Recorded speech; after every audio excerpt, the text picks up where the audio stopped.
Hello everyone, my name is Shalay Castro, and today I will be presenting my presentation about Phillis Wheatley. Who is Phillis Wheatley, you may ask? Phillis Wheatley was an African American woman. She was an inspiring poet. She wrote about freedom, liberty, and justice.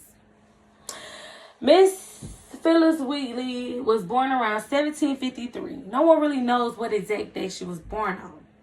She was kidnapped from West Africa and grew up in Boston, Massachusetts.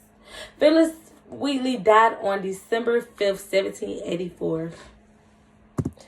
What did Phillis Wheatley do? Phillis Wheatley was the first published African-American poet. Using her writing, she was able to compare Christian equality and spiritual freedom to slavery. She proposed that the promise of liberty should apply to everyone. She soon openly admitted her support for George Washington in a letter that was published in 1776. George Washington was known as a slave owner. She celebrated him by writing in his honor. Phillis Wheatley encouraged him to fight against British rule. She used this as a way to promote the idea of freedom and resistance to tyranny. She felt like writing this letter would make a change for African Americans.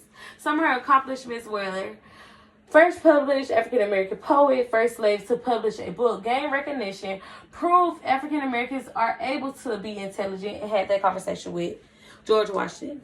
Not only did she write a letter to George Washington, but he replied and also invited her to meet with him. Where did Phillis Wheatley do it? In 1773, leading up to the American Revolution, her slave owners sent her to London, where she was able to make her first publication. A few publishers started to take her writings, but not many. She traveled back to Boston, where she wrote George Washington. Boston was an important place of revolutionary activity at this time. Why does it matter? Her writing and her work did matter because she was able to prove that African American people were intelligent, educated, and capable of making important literature. Her writing challenges the way white Americans think of black people. It challenged racism, political conversations about freedom. It challenged the white American thoughts about equality. Phillis Wheatley was able to change people's minds. She was able to change people's mindsets. In conclusion, she was not only a poet, but proved